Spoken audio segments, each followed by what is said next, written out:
দক্ষিণ কামৰূপৰ ৰামপুৰত গ্ৰেপ্তাৰ হৈছে গুঞ্জন দাস। এছআই কেলেংকাৰীত জড়িত থকাৰ অভিযোগতে গ্ৰেপ্তাৰ কৰা হৈছে গুঞ্জন দাসক। নিশা বিজয়নগৰ আৰক্ষীৰ সহযোগত নলবাৰীৰ ঘগ্ৰাপাৰ আৰক্ষীয়ে গুঞ্জন দাসক গ্ৰেপ্তাৰ কৰে। থেংক ইউ লজত আগতীয়াকৈ পৰীক্ষা দিছিল গুঞ্জনে। নিশাই ঘগ্ৰাপাৰলৈ লৈ যোৱা হয় ধৃত গুঞ্জন দাসক। দক্ষিণ কামৰূপৰ ৰামপুৰত গ্ৰেপ্তাৰ হৈছে গুঞ্জন দাস। এছআই কেলেংকাৰীত জড়িত থকাৰ অভিযোগতে গ্ৰেপ্তাৰ কৰা হৈছে গুঞ্জন দাস নামৰ যুৱকজনক। নিশাৰ ভাগত বিজয়নগৰ আৰক্ষীৰ সহযোগত নলবাৰীৰ ঘগ্ৰাপাৰ আৰক্ষীয়ে গুঞ্জন দাসক গ্ৰেপ্তাৰ কৰে। থেংক ইউ লজত আগতীয়াকৈ পৰীক্ষা দিছিল গুঞ্জনে আৰু নিশাৰ ভাগতেই ঘগ্ৰাপাৰলৈ লৈ যোৱা হয় ধৃত যুৱকজনক। বৰ্তমান জেৰা চলাই থকা হৈছে গুঞ্জন দাসৰ ওপৰত। দক্ষিণ কামৰূপৰ ৰামপুৰৰ পৰা গ্ৰেপ্তাৰ কৰা হ'ল এই যুৱকজনক। এছআই কেলেংকাৰীত জড়িত থকাৰ অভিযোগতে গ্ৰেপ্তাৰ কৰা হৈছে। নিশা বিজয়নগৰ আৰক্ষীৰ সহযোগত নলবাৰীৰ ঘগ্ৰাপাৰ আৰক্ষীয়ে গুঞ্জন দাসক গ্ৰেপ্তাৰ কৰে। থেংক ইউ লজত আগতীয়াকৈ পৰীক্ষা দিছিল গুঞ্জন দাসে।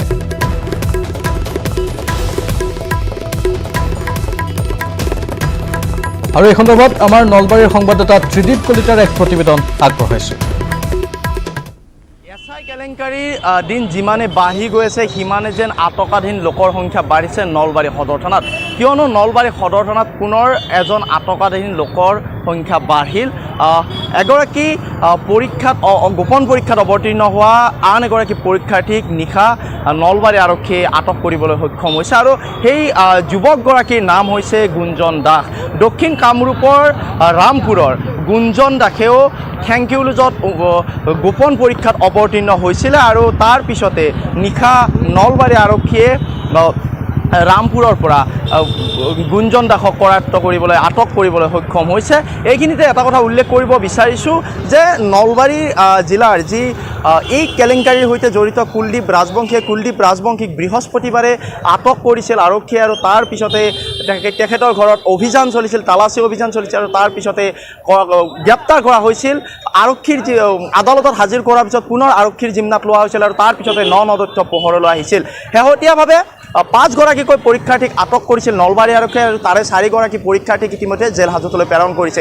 কিন্তু হৰকত আলী নামৰ যিগৰাকী পৰীক্ষাৰ্থী মোকালমোৱা ভাংনামাৰীৰ সেই পৰীক্ষাৰ্থীগৰাকী কিন্তু বৰ্তমানো আৰক্ষীৰ জিম্মাত আছে। আনহাতে নলবাৰী আৰক্ষীয়ে যেনেধৰণৰ ব্যৱস্থা লৈ মূল দোষীসকলক কৰায়ত্ব কৰিব লাগিছিল, এই কেলেংকাৰীৰ সৈতে জড়িত যিসকল লোক সেই লোকসকলক গ্ৰেপ্তাৰ কৰিব লাগিছিল বা আটক কৰিব লাগিছিল, তেনেধৰণৰ ক্ষেত্ৰত কিন্তু কিছু পৰিমাণে কিন্তু ব্যৰ্থ হোৱা পৰিলক্ষিত হৈছে।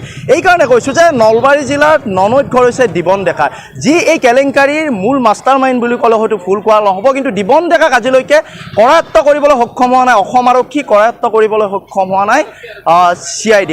কিহৰ বাবে দিবন ডেকাৰ নলবাৰীত থকা বাসগৃহত কিহৰ বাবে আজিলৈকে আৰক্ষীয়ে তালাচী অভিযান চলোৱা নাই, সেয়া কিন্তু আজিৰ তাৰিখত ডাঙৰ প্ৰশ্ন।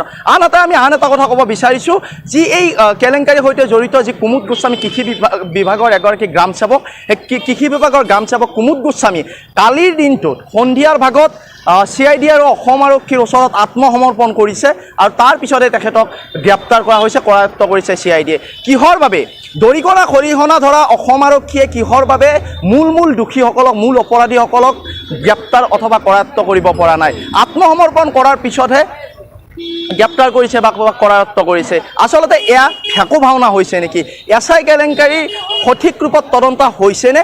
এয়া আজিৰ তাৰিখত ডাঙৰ প্ৰশ্ন হিচাপে থিয় দিছে। এইকাৰণে কৈছোঁ যে নলবাৰী জিলাৰ অতিৰিক্ত আৰক্ষী অধীক্ষক আসিফ আহমেদ অথবা উপ আৰক্ষী অধীক্ষক জুপি বৰদলৈৰ নেতৃত্বতহে অভিযান চলিছে এছআই কেলেংকাৰীৰ তদন্ত প্ৰক্ৰিয়াত। তাৰ বিপৰীতে আৰক্ষী অধীক্ষক আমনজিৎ কোৰে যেনেধৰণৰ ব্যৱস্থা ল'ব লাগিছিল তেনেধৰণৰ কিন্তু ব্যৱস্থা লোৱা দেখিবলৈ পোৱা নাই। তালাচী অভিযানৰ ক্ষেত্ৰতে হওক বা দোষীক কৰায়ত্ব কৰাৰ ক্ষেত্ৰতে হওক তেখেত কিন্তু বহু পৰিমাণে পিছ পৰি থকা পৰিলক্ষিত হৈছে। এবাৰ কুমুদ গোস্বামী সহ 5জনক ক্ৰাইম ব্ৰাঞ্চত জেৰা। যোগামী ব্ৰহ্ম, প্ৰাঞ্জল শৰ্মা, প্ৰণৱ বৰা আৰু সঞ্জীৱ শৰ্মাক জেৰা। দুপৰীয়া ক্ৰাইম ব্ৰাঞ্চলৈ লৈ অহা হৈছে আটাইকেইজনকে। 21 ছেপ্টেম্বৰত গ্ৰেপ্তাৰ হৈছিল যোগামী ব্ৰহ্ম। উলুবাৰীৰ জলসিঞ্চন বিভাগৰ আৱাসিক অঞ্চলৰ পৰা গ্ৰেপ্তাৰ হৈছিল যোগামী ব্ৰহ্ম। স্বাস্থ্য পৰীক্ষা কৰোঁতে সিদিনা ক'ভিড পজিটিভ পোৱা গৈছিল। আৰক্ষীয়ে ভৰ্তি কৰাইছিল GMCHত। নিগেটিভ ওলোৱাত যোগামীক লৈ অনা হয় ক্ৰাইম ব্ৰাঞ্চলৈ। কুমুদ গোস্বামী সহ 5জনক ক্ৰাইম ব্ৰাঞ্চত জেৰা চলোৱা হৈছে। যোগামী ব্ৰহ্ম, প্ৰাঞ্জল শৰ্মা, প্ৰণৱ বৰা আৰু সঞ্জীৱ শৰ্মাক জেৰা চলোৱা হৈছে। দুপৰীয়া ক্ৰাইম ব্ৰাঞ্চলৈ লৈ অহা হৈছে আটাইকেইজনকে। 21 ছেপ্টেম্বৰত গ্ৰেপ্তাৰ হৈছিল যোগামী ব্ৰহ্ম। উলুবাৰীৰ জলসিঞ্চন বিভাগৰ আৱাসিক অঞ্চলৰ পৰা গ্ৰেপ্তাৰ হৈছিল যোগামী ব্ৰহ্ম। স্বাস্থ্য পৰীক্ষা কৰোঁতেই সিদিনা ক'ভিড পজিটিভ পোৱা গৈছিল। আৰক্ষীয়ে ভৰ্তি কৰাইছিল GMCHত। নিগেটিভ ওলোৱাত যোগামীক লৈ অনা হয় ক্ৰাইম ব্ৰাঞ্চলৈ।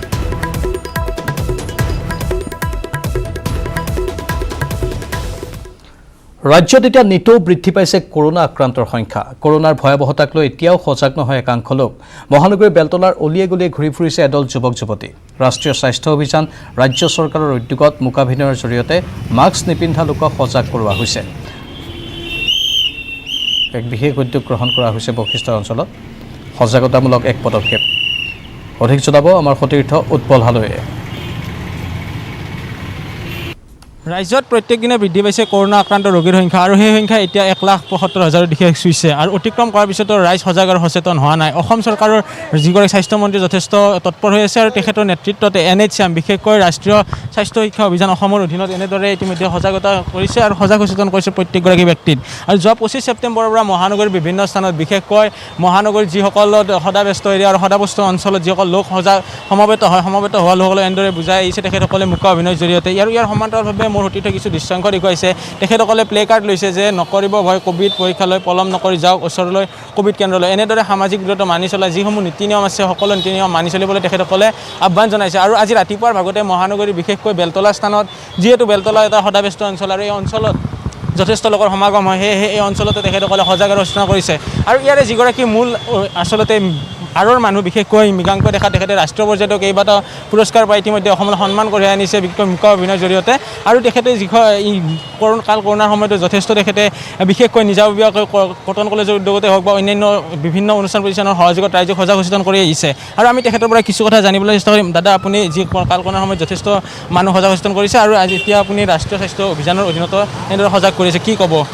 হয়, এই কেম্পেইনটো ষ্টাৰ্ট হৈছে 25 তাৰিখৰ পৰা আমাৰ জনজাগৰণ বুলি NHCMৰ আণ্ডাৰত হৈ আছে। আৰু এইটোৰ লক্ষ্য এইটোৱে যে মানুহখিনিয়ে মাস্ক পৰিধান নকৰে আৰু তাৰ লগতে ছ'চিয়েল ডিষ্টেঞ্চিং মানি নচলে। আৰু কোভিড পৰীক্ষা যিটো বহুতৰে লক্ষণবিলাক আছে, কিন্তু তেওঁলোকে ভয়তে নাযায় আগবাঢ়ি পেলাই টেষ্টটো কৰিবলৈ, বেলেগ কিবা হ'ব বুলি তেওঁলোকে আগবাঢ়ি নাযায়। তো তাৰ ফলত বেছি বিয়পি গৈ আছে। তো সেইটো সঁচাকৈ বৰ বেয়া কথা হৈ আছে আৰু মানুহবিলাকে নিয়মবিলাক নামানে। সেইটোৰ কাৰণে এনেধৰণৰ সজাগতামূলক কাৰ্যসূচী হাতত লোৱা হৈছে। আৰু মই আগতেও কোভিড আৰম্ভ হোৱাৰ সময়ৰ পৰা যিহেতু কোভিডৰ লগত এনেকুৱা ধৰণৰ কিছুমান কাৰ্যসূচী লৈ আহিছিলোঁ নিজাববীয়াকৈ, আৰু এইবাৰ এইটো NHCMৰ আণ্ডাৰত তেওঁলোকৰ সহযোগিতাৰে আগবাঢ়িছে। এয়া আছিলে মূল যি এগৰাকী আৰৰ মানুহ অভিনয় কৰা তেখেতৰ ভাষ্য। আৰু ইতিমধ্যে কৈছে যে ৰাইজ সজাগ আৰু সচেতন হওক। তেখেতসকলে এনেদৰে ইতিমধ্যে মহানগৰীৰ বিভিন্ন স্থানত প্লে কাৰ্ডৰ লগতে তেখেতসকলে যিসকল লোক আছিল লোকসকলক সজাগ সচেতন কৰাৰ উদ্দেশ্যে তেখেতসকলে প্লে কাৰ্ডেৰে হওক বা সকলোকে বুজাব চেষ্টা কৰিছে। যিসকল লোকে মুখত মাস্ক পিন্ধা নাই তেনেদৰে মাস্ক বিতৰণ কৰিছে আৰু তেখেতসকলে এই মুখত মাস্ক পিন্ধা নাই মোৰ সতীৰ্থই দেখুৱাইছে। মাস্ক নিপিন্ধা লোকসকলক মাস্ক পিন্ধাবলৈ তেখেতসকলে নিৰ্দেশনা দিছে আৰু এয়াই হৈছে তাৰ দৃশ্য। আৰু ইয়াৰ সমান্তৰালভাৱে তেখেতসকলে জনসাধাৰণক সজাগ কৰাৰ উদ্দেশ্যে তেখেতসকলে প্লে কাৰ্ডো বিলাই গৈছে। আৰু আমি পুনৰ উল্লেখ কৰিছোঁ যে এয়াই হৈছে মহানগৰীত মুখ্য অভিনয়ৰ জৰিয়তে বিশেষকৈ ৰাষ্ট্ৰীয় স্বাস্থ্য অভিযানৰ অধীনত উদ্যোগত অনুষ্ঠিত হোৱা তাৰে কিছু দৃশ্যাংশ। আৰু এনেদৰে এতিয়া মহানগৰীৰ অলিয়ে গলিয়ে এইসকল লোকে ঘূৰি ফুৰিছে বিশেষকৈ ৰাইজক সজাগ আৰু সচেতন কৰাৰ উদ্দেশ্যে। এয়াই হৈছে তাৰ দৃশ্য। আৰু ইয়াৰ সমান্তৰালভাৱে আপুনি মই সকলো সজাগ হ'ব লাগিব আৰু সজাগ হ'লেহে এই কৰোনাৰ বিৰুদ্ধে যুঁজি যাব পাৰিম। আৰু তেখেতসকলে পুনৰ আহ্বান জনাইছে যিসকল লোকে এতিয়াও সজাগ হোৱা নাই সজাগ হ'বলৈ বাৰম্বাৰ আহ্বান জনাইছে। খবৰ জনাই থাকিম। এইখিনিতে সময় হৈছে বাণিজ্যিক বিৰতিৰ। বিশ্ববিদ্যালয়ৰ সংস্কৃত বিভাগত 2খন গ্ৰন্থ উন্মোচন কৰা হয়। গুৱাহাটী বিশ্ববিদ্যালয়ৰ সংস্কৃত বিভাগৰ প্ৰাক্তন অধ্যক্ষ, অৱসৰপ্ৰাপ্ত অধ্যাপক তথা ৰাষ্ট্ৰপতিৰ সন্মানেৰে সন্মানিত সংস্কৃত পণ্ডিত ৰাজেন্দ্ৰ নাথ শৰ্মাই লিখা মীমাংসা দৰ্শন আৰু পৰিভাষা সংগ্ৰহ গ্ৰন্থ 2খন উন্মোচন কৰে ক্ৰমে সংস্কৃত বিভাগৰ মুৰব্বী অধ্যাপিকা হিৰণ শৰ্মা আৰু জ্যেষ্ঠ অধ্যাপিকা সুজাতা পুৰকায়স্থই।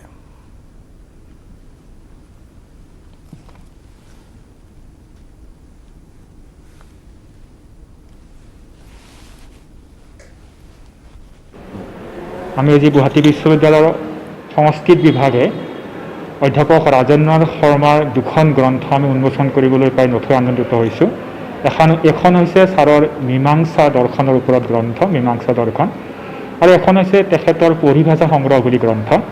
যদিও এই পেণ্ডেমিকৰ সময়ত ছাৰে কিন্তু আমাৰ অৱসৰপ্ৰাপ্ত শিক্ষক হিচাপে তেখেতে কিন্তু গোটেইখিনি সময় ইউটিলাইজ কৰি আমাক 2খনকৈ গ্ৰন্থ আজি উপহাৰ দিবলৈ সক্ষম হৈছে। আজি অনানুষ্ঠানিকভাৱে আজিৰ বিভাগতে তেখেতৰ গ্ৰন্থ 2খন উন্মোচন কৰি অসমবাসীলৈ আমি অৰ্পণ কৰিবলৈ বিচাৰিছোঁ। ৰাজ্যিক বিজেপিৰ মুখ্য কাৰ্যালয়ত ৰাষ্ট্ৰীয় সাধাৰণ সম্পাদক দিলীপ শইকীয়া। নতুন দায়িত্ব লাভৰ পিছত প্ৰথমবাৰ কাৰ্যালয়ত উপস্থিত হ'ল ৰাষ্ট্ৰীয় সাধাৰণ সম্পাদকগৰাকী। কাৰ্যালয়ত উপস্থিত হোৱাৰ পাছতে সম্বৰ্ধনা জনোৱা হয় ৰাষ্ট্ৰীয় সাধাৰণ সম্পাদক দিলীপ শইকীয়া। সম্বৰ্ধনা অনুষ্ঠানত উপস্থিত থাকে ৰাজ্যিক সভাপতি ৰঞ্জিত কুমাৰ দাস, সাংগঠনিক সাধাৰণ সম্পাদক ফণীন্দ্ৰ নাথ শৰ্মা, মন্ত্ৰী হিমন্ত বিশ্ব শৰ্মা। এয়া ৰাজ্যিক বিজেপিৰ কাৰ্যালয়ৰ পৰিৱেশ আমি দেখুৱাইছোঁ। মুখ্য কাৰ্যালয়ত ৰাষ্ট্ৰীয় সাধাৰণ সম্পাদক দিলীপ শইকীয়া নতুন দায়িত্ব লাভৰ পিছতেই প্ৰথমবাৰ কাৰ্যালয়ত উপস্থিত হ'ল ৰাষ্ট্ৰীয় সাধাৰণ সম্পাদকগৰাকী। কাৰ্যালয়ত উপস্থিত হোৱাৰ পাছতেই সম্বৰ্ধনা জনোৱা হয় সাধাৰণ সম্পাদক দিলীপ শইকীয়াক।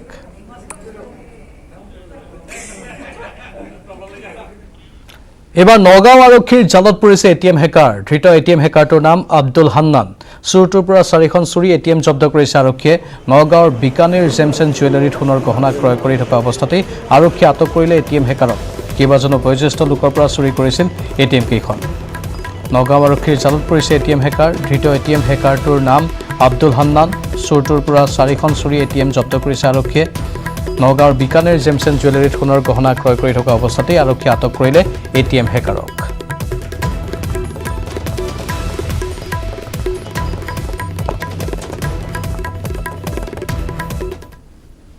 এইটো মানুহ আজি গম পাইছোঁ, আজি কেইবাদিনৰ পৰা তেনেকুৱা চক্ৰ এটা আমাৰ ইয়াতে ঘূৰি আছে।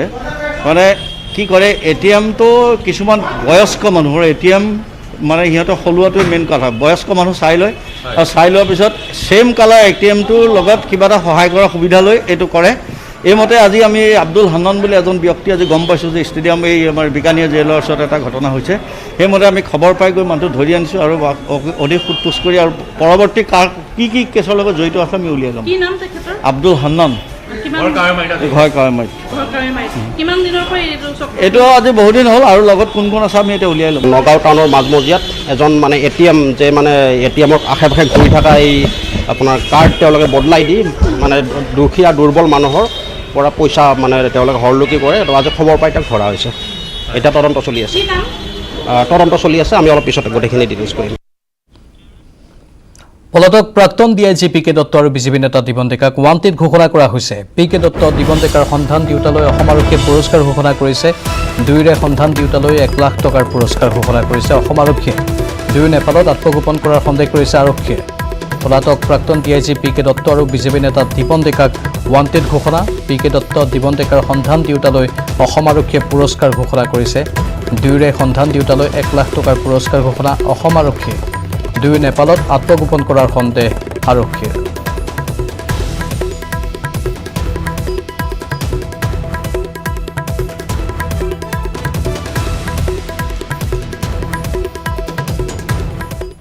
ইফালে গুৱাহাটীৰ CID কাৰ্যালয়ত কুমুদ গোস্বামীক জেৰা। CIDৰ আগত আত্মসমৰ্পণ কৰিছিল কুমুদ গোস্বামীয়ে। SI নিযুক্তি কেলেংকাৰীত অভিযুক্ত হয় কুমুদ গোস্বামী। ধৃত কুমুদ গোস্বামীৰ ঘৰ টিহুৰ মাখিবাহাত। ধৃত কুমুদ গোস্বামী কৃষি বিভাগৰ গ্ৰাম সেৱক। গুৱাহাটীৰ CID কাৰ্যালয়ত কুমুদ গোস্বামীক জেৰা চলোৱা হৈছে। ধাৰাবাহিকভাৱে CIDৰ আগত আত্মসমৰ্পণ কৰিছিল কুমুদ গোস্বামীয়ে। SI নিযুক্তি কেলেংকাৰীত অভিযুক্ত হয় কুমুদ গোস্বামী। ধৃত কুমুদ গোস্বামীৰ ঘৰ টিহুৰ মাখিবাহাত আৰু কুমুদ গোস্বামী কৃষি বিভাগৰ এগৰাকী গ্ৰাম সেৱক।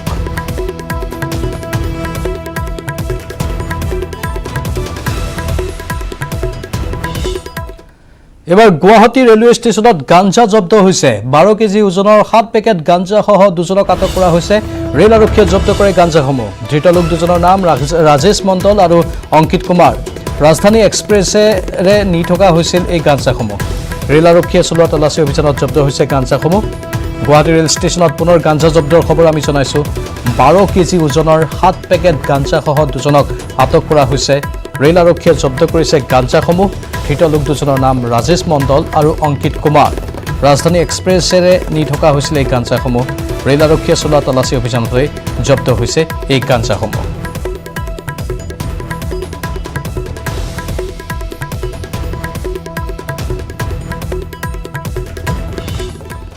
এবাৰ হোজাইৰ কাকিত স্বাস্থ্য বিভাগৰ চৰম গাফিলতি।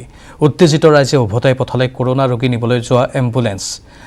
থাই ছুপাৰৰ অফিয়া বেগম নামৰ এগৰাকী মহিলা সোমবাৰে পুৱা স্থানীয় আধাৰ কেন্দ্ৰলৈ গৈছিল কাৰ্ড বনাবলৈ। পিছে মহিলাগৰাকীক আধাৰ কেন্দ্ৰত থকা স্বাস্থ্য বিভাগৰ এটা দলে এণ্টিজেন টেষ্ট কৰোৱাত মহিলাগৰাকীৰ গাত কৰোনাৰ অৱস্থিতি ধৰা পৰে। ইয়াৰ পিছতেই মহিলাগৰাকীক ঘৰৰ পৰা এম্বুলেন্সেৰে লৈ আনিব বুলি ঘৰলৈ পঠিয়াই দিয়ে। কিন্তু দিনজোৰা এম্বুলেন্সৰ অপেক্ষা কৰাৰ পিছতো নিশালৈকে এম্বুলেন্স নথকাত উত্তেজিত হৈ পৰে স্থানীয় ৰাইজ। নিশা 9 বজাৰ পিছত এখন এম্বুলেন্সে মহিলাগৰাকীক আনিবলৈ গৈছিল যদিও স্থানীয় ৰাইজে উত্তেজনাময় পৰিস্থিতিৰ সৃষ্টি কৰাৰ লগতে ৰোগীৰ অবিহনে উভতাই পঠাই দিয়ে এম্বুলেন্সখন। এম্বুলেন্সৰ অপেক্ষাত এনেদৰেই এণ্টিজেন টেষ্টত ধৰা পৰা কৰোনা ৰোগীসকলে দুৰ্ভোগ ভুগিবলগীয়া হোৱাত তীব্ৰ প্ৰতিক্ৰিয়াৰ সৃষ্টি হৈছে অঞ্চলটোত।